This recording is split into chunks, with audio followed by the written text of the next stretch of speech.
Jujuba, uma boneca esquecida por anos em um sótão. Uma festa de aniversário organizada por uma tia bem atrapalhada. Os sobrinhos desbravando seus mundos imaginários. E no meio disso tudo, uma mágica inesperada acontece. A peça A Jujuba é Minha faz parte do projeto TPE, Teatro, Pesquisa e Extensão. Ela acontece aqui, na Sala Corpo Santo. Alguns momentos do espetáculo, as entrevistas com seus participantes e os bastidores do ensaio, você confere aqui, no programa Efêmera Arte.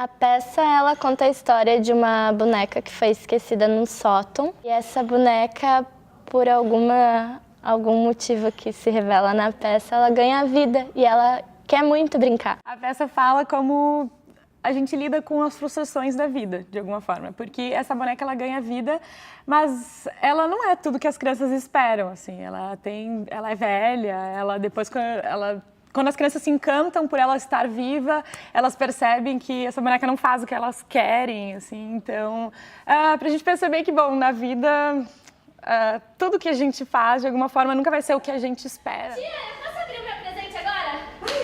Eu aposto que a minha boneca é espia! Jujuba? Eu tinha colocado bambolê? A Jujuba tá aqui. Que boneca feia! Eu sou bibliotecária também de formação, além de atriz. E eu trabalhava no município de Tramandaí, numa biblioteca pública, e eu tentei escrever um texto para tentar montar um espetáculo dentro da biblioteca do município. E no fim acabou não rolando o projeto, era uma outra história, mais simples, com 3 personagens. E depois de um tempo eu resolvi olhar de novo para essa história e começar a mexer com carinho. E aí quando veio a época do estágio de atuação, eu pensei por que não tentar usar isso que estava lá guardado. Mas foi assim, sofreu muitas modificações do que era o original, assim, eram as ideias que no início tinha a ver com uma biblioteca, isso desapareceu completamente, assim. Se mantiveram os personagens que tinham de uma boneca que ganhava vida, dessa menina que era a Bibi e da tia Valéria, mas o personagem do Pedrinho, ele veio a surgir depois.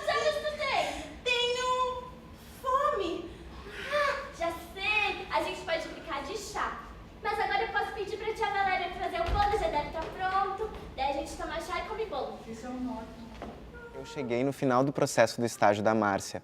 Eles estavam no momento em que eles não tinham diretor e daí a gente foi arrumando aos poucos em cima daquilo que eles tinham. Já existiam os personagens, já existia mais ou menos o que ia acontecer. A boneca ia ganhar vida, tinha uma tia atrapalhada que esquecia a boneca, os 2 sobrinhos. Então isso tudo já estava pronto. Aí a gente parou, então vamos organizar isso. Vamos começar organizando as cenas. E sempre num processo da gente parar e pensar juntos. O que vai ser?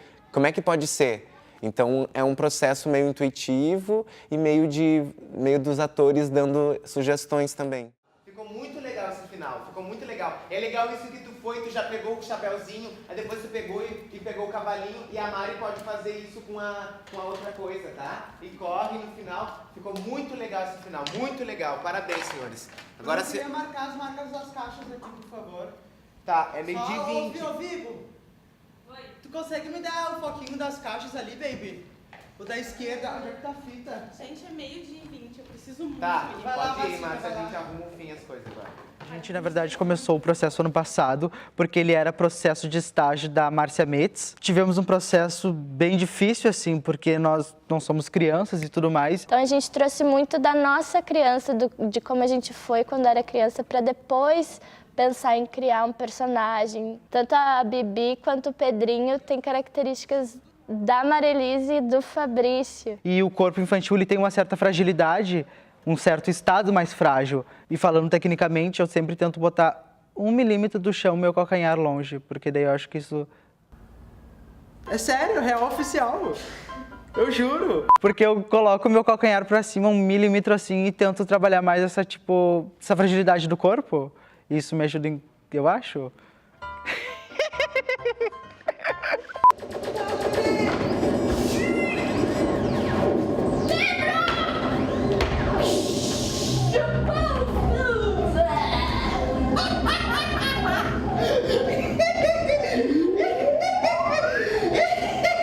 Não foi atingido por uma bomba no riso? Ai, que ridícula! Eu vou te salvar!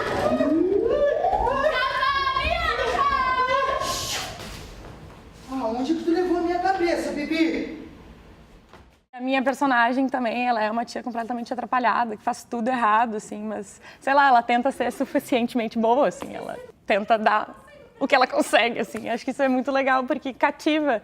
Quando ela inventa as histórias para as crianças, por exemplo, ela tenta tirar uma verdade disso tudo. Por mais que ela invente histórias, ela quer criar um mundo de magia para essas crianças, sei lá, que talvez ela não consiga, assim. Que ela é uma bruxa muito frustrada, assim, ela vive na sombra da mãe, se tu vai ver de alguma forma, porque a mãe é uma super bruxa e ela mal passou do prezinho das bruxas, assim, então ela tenta, de alguma forma, ser verdadeira dentro daquilo que ela não consegue. Mas já eu mal passei do prezinho das bruxas. O que eu posso fazer? É bem maluco, assim, porque em alguns momentos a gente se questiona exatamente por estar muito parado. É quase assim, mas será que eu estou atuando? O que eu estou fazendo aqui? Dependo muito da generosidade da galera em cena, porque é isso, onde eles me deixarem, onde me colocarem em alguns momentos. Eu não tenho controle sobre isso, eu não tenho como interferir nisso. A gente criou alguns movimentos, o Bruno dirigiu umas partituras, alguns movimentos específicos que a boneca tem, são umas 4 partituras de pequenos movimentos, e essa ideia de que tem que ser o mais simples, e isso é o mais difícil, porque dá essa ideia de não atuação. Então a minha orientadora na época, que era a Celina Alcântara, ela sempre, e até mesmo a questão do texto, a boneca falava mais, tem que ser menos, tem que ser menos, tem que ser menos, para entrar nessa lógica de um brinquedo.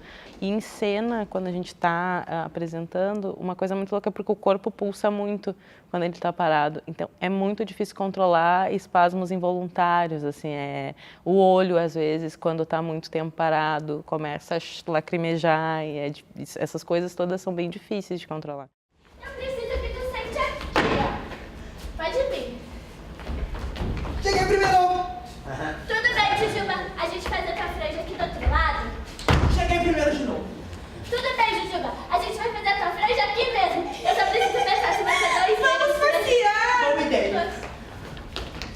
A gente construiu um espetáculo em que não tinha muita interferência de cenário, ou de iluminação, ou de trilha para se contar a história. Mas a gente entende que isso é importante no teatro também, né? E muito principalmente no teatro infantil, que é preciso ter essa visualidade. A trilha sonora ela foi criada pelo João Pedro Sé, que é um músico. Eu acho que a trilha ajuda nós, enquanto atores, num sentido de climatização da cena. Nós, os atores, nos sentimos mais dentro do universo que a gente está propondo da peça a partir do momento que a trilha está, porque é mais um elemento que ajuda a aprofundar tanto para quem está assistindo quanto para quem está atuando de fato. Então, acho que acontece um grande diálogo entre o público, atores, ajuda os atores a estar mais dentro para apresentar e o público para adentrar na história.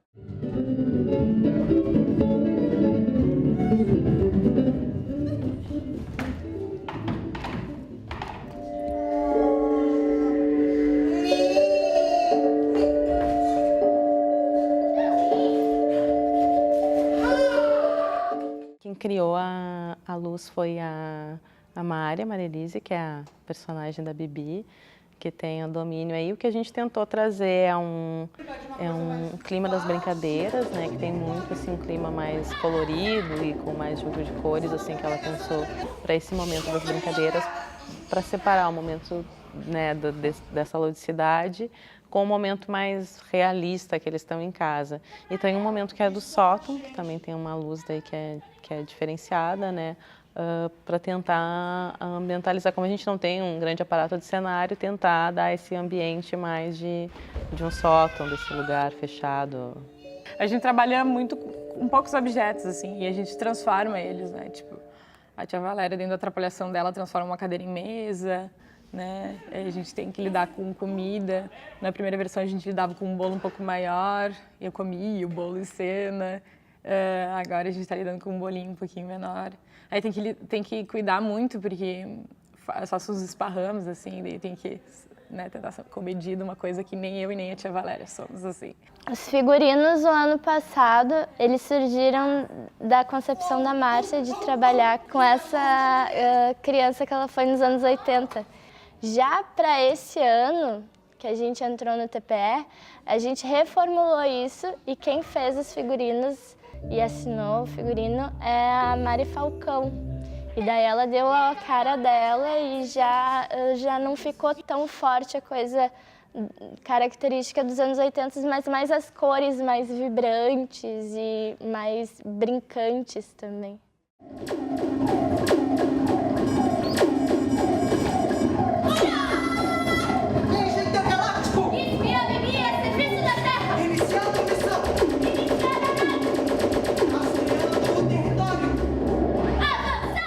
Eu acho que a grande importância de ter produção de teatro infantil dentro da universidade é uma questão porque automaticamente tu vai estar explorando o extramuros, porque não são crianças que estão dentro da universidade. E é importante por isso, porque a partir desse momento que tu coloca um espetáculo infantil, tu atrai crianças, e atraindo crianças, tu tá pegando pessoas ao redor da URGS, ouvindo de qualquer outra localização de Porto Alegre ou região metropolitana e colocando dentro da universidade, o que cria um diálogo absurdo com a comunidade e acabar com essa ideia de que, tipo, a universidade é uma ilha, saca? Onde tudo que acontece aqui fica aqui e não tem diálogo nenhum com a cidade da qual ela está inserida. Quando a gente chega na universidade, a gente tem, sei lá, uma ilusão de que teatro profissional, não sei, se falar por mim, né, sei lá. Tem uma ilusão de que é fazer peça para adulto de alguma forma, mas é muito importante a gente se voltar para as crianças, acho que é bom, né? E quando a gente consegue passar alguma mensagem para eles e para a família, acho que tem um ganho enorme. Fazer teatro de rua, fazer teatro infantil, fazer palhaçaria, todas essas coisas dentro da universidade, tu se sente mais confortável para poder experimentar. A oportunidade de fazer um teatro infantil é a gente tentar desconectar o nosso cérebro e pensar não como adultos fazendo um teatro para crianças, mas como que talvez as crianças possam gostar, o que agora elas estão vendo, porque a gente tem um costume de subestimar um pouco o cérebro da criança ou a lógica infantil e talvez às vezes mastigar e explicar tudo, e às vezes eles são muito mais espertos do que a gente, né? Me parece assim que ainda existe um certo ranço dentro, principalmente do meio acadêmico, como se o teatro infantil fosse um teatrinho menor, e paradoxalmente isso é um dos teatros que mais tem público. E um outro aspecto importante que é uma formação de plateia mesmo. Se tu propicia isso, esse contato da arte com a criança, né, é possível que ela possa experienciar isso e levar para o resto da vida e seguir na adolescência, na fase adulta, indo ao teatro.